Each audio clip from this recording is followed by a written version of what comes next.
Whew. Okay, here we go again. Gonna stick with Old Faithful on this one. It's only appropriate. Hey guys, Brian Styles Harris here, and in this video today, we're gonna talk about, again, TLR versus Associated. Some of you that follow me in the social media realm, you may have seen that I've made some pretty big changes with my race program going into 2020. And I'm really excited about it, and a lot of you want to know why. So here we are, we're going to talk about it. So kind of taking this back to 2 years ago, 3 years ago? 2 years ago. I don't know, I can look at the date on the video and figure it out that way. Anyways, the Ryan that got back into RC a few years ago was very much behind the curve.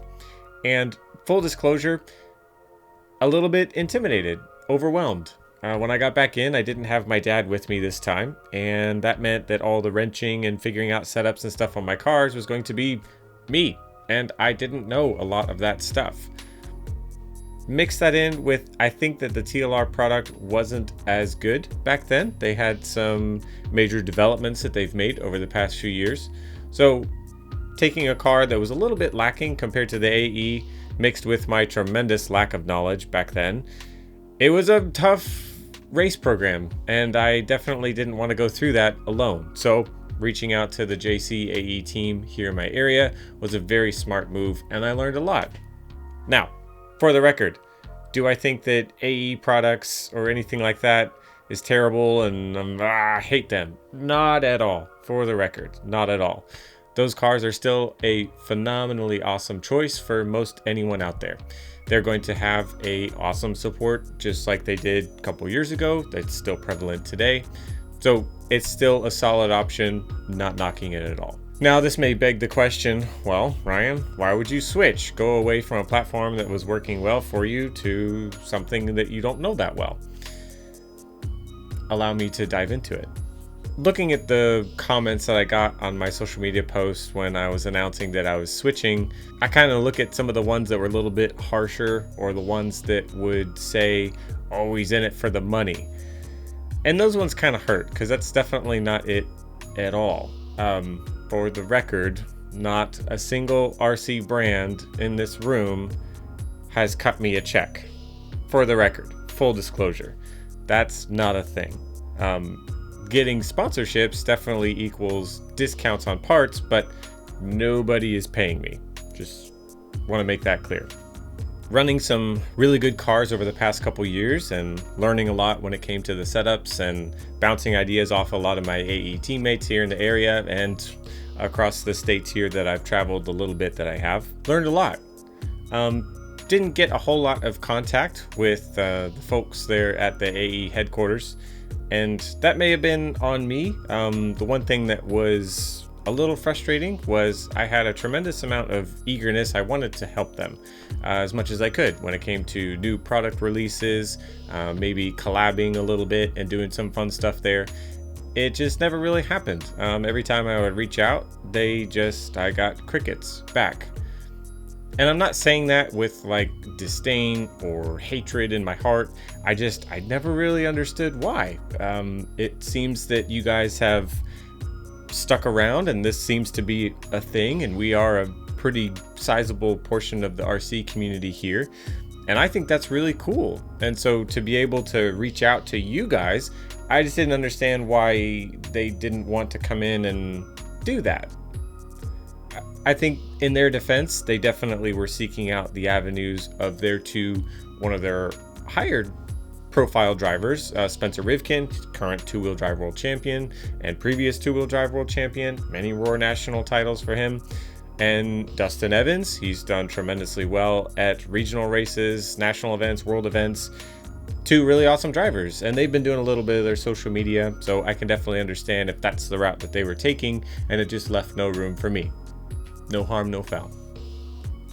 So I kind of found myself in this interesting position where it's like, well, it looks like we have the opportunity to do some cool stuff in the industry, but maybe AE just isn't the right fit. So I kind of started to strike up conversation again with TLR and just seeing where their heart was at. And this is where it got interesting for me, and I kind of want to talk a little bit about this. And I'm going to do it as carefully as I can because I mean it with just utmost respect. And I'm speaking for myself, my convictions, and the things that I think are special and important to us here on this channel. It's going to take a little bit of a detour, a side note, to get to this point and why it's so important to me. Over the past 2 weeks, it's kind of funny that it's been so prevalent even up until recently, and definitely over the past year or so. I just did some club racing this morning out at my local track, SS Raceway. You guys have seen videos from that track.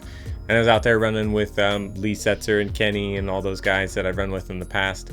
And it was a really neat opportunity that there was this family, and they had a son, Nico. Nico, if you're watching, what's up, man? I'll throw up a picture. We took a nice little picture together.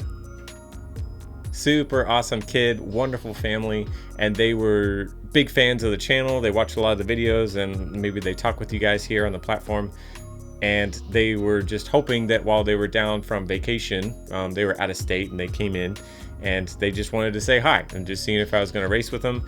And they were just super, super, super nice and super appreciative and just very enthusiastic about the hobby. And it was so cool that they were doing it together as a family. Just absolutely awesome.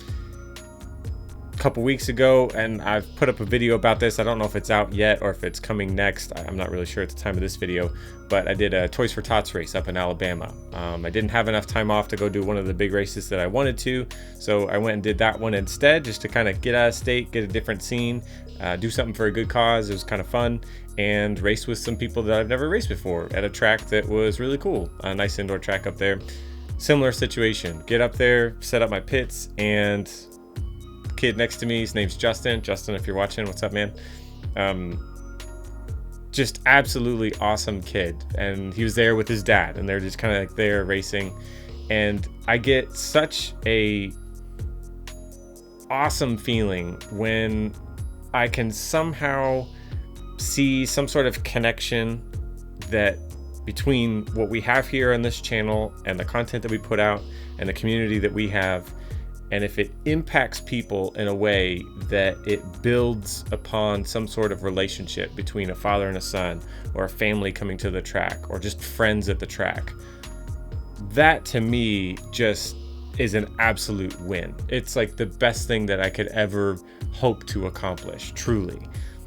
And to see that, and all the DMs that I get from you guys, and just comments of people talking about their awesome relationships and things that they have with their sons and how they can learn and enjoy the hobby together, and I have some sort of small part of that, that is just awesome. And I think I would love to see the hobby have more figures, and I know that there are a lot of drivers out there that do have instrumental parts in that, but I just want to see that more and more and more and more and more.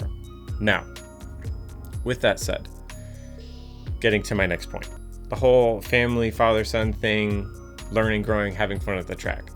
That resonates with me so deeply, and it takes me back to when I was racing with my dad. And I come from a family of small means.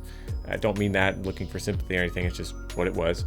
And we kind of found ourselves in the situation where I started getting a little bit faster, and my dad wanted to do whatever he could to support me in that, and then we started doing it together. Well, the hobby was just a lot of just bashing around, having fun at our local tracks, to then you kind of dial it in and get serious. There's nothing wrong with that.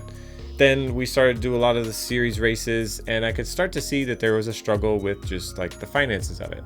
And it got to a point where my dad had to sit down and ask me very seriously. He's like, Ryan, is this something that you want to do? If so, I need to know that you're truly, wanting to do this. You're going to make a commitment, give me your best efforts, because it's not exactly the easiest thing financially for the family to do. So I want to be clear that we're on the same page. And I said, yeah, of course, I want to do it. I love doing this with you. And so we continued to do it for the next few years. And I could see that it was tough, sometimes we weren't able to always have like the newest stuff or always have the freshest tires, but we kind of found ourselves in this constant cycle of, we would do the big races, but then because of our cost commitments, we had to forego the club racing.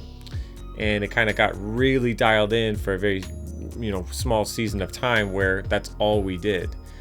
And we kind of reached this point where we were like, man, I know that we like to do these big races, these trophy races, and work towards getting a race resume and all this stuff, and hopes that someday you get support. But it just kind of got frustrating along the way, and I could see that we were getting a little bit burned out, and it wasn't exactly the healthiest relationship that we had with the hobby compared to years past. I've had a little bit of a conviction over the past few years where I've put a focus, just me personally, on only doing the trophy races, because I pay for most of the stuff for me to even be in this hobby. Going into next year, the sponsorships that I'm getting from the people that support my cars is the highest it's ever been, and I'm absolutely ecstatic about that.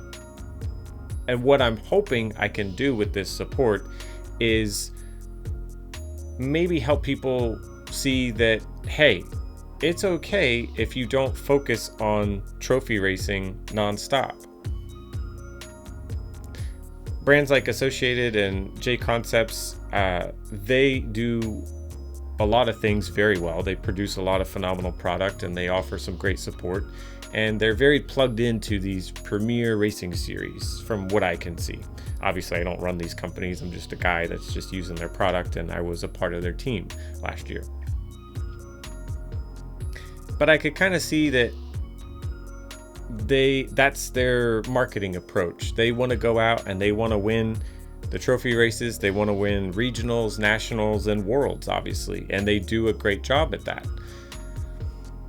For me, I'm never going to win a world championship. I'm not going to be a national champion. That's just not where my driving ability is. So I kind of have to step back and look at, what's the best way that I can kind of plug into and continue to help support and impact the industry in a very positive way. And after talking with TLR and Proline, I could see that it was a much better fit with what they're trying to accomplish with the efforts of the race programs they're plugged into, the racing communities that they're plugged into. They, of course, still have their Trophy Racing Premier Series, and they sponsor big events. But I can see that they're a little bit more open to what I think is a good thing to continue to support the local club racing scene. Because at the end of the day, without a decently healthy club racing scene, you're not going to have a facility to have those big trophy races. And I love the big trophy races as much as the next guy. Don't get me wrong. I'm not saying everybody needs to stop these in 2020. Club racing only. No.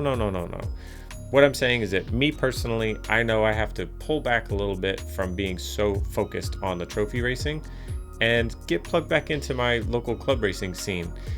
And hopefully what I would like to do in a very awesome ideal scenario is maybe travel around a little bit and visit some of these local club racing scenes with you guys.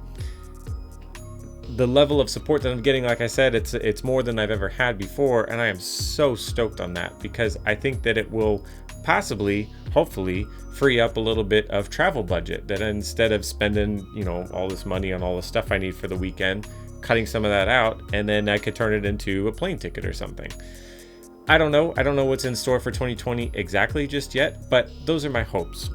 I want to continue to be a part of this wonderful hobby, all the fond memories and the impact that my dad made on me to bring me to this place, and in a way it's still providing an opportunity for kids and dads and families and friends to come to the track and learn and grow together. That is just so cool, and that is my number one priority above all. Definitely not to make money, because I'm not. So I don't know if that's a good excuse for you guys. Just want to let you know that that's why I'm doing it. I really want to continue to support all of those awesome local club racing scenes. Go to the trophy races when I can, but it's definitely not going to be my focus. And just have fun. Continue to learn with you guys and make some fun content. So I'm going to do the best I can in 2020. Thank you guys so much. I would not be here. I would not be having the opportunities that I have if it wasn't for you guys. So every time you like, comment, you're subscribed, it means a lot to me. Thank you so much. So I'm hoping that all you guys have a great end of your year and going into 2020. Hope that you have some awesome deals and you're going to have some awesome racing going into the next year.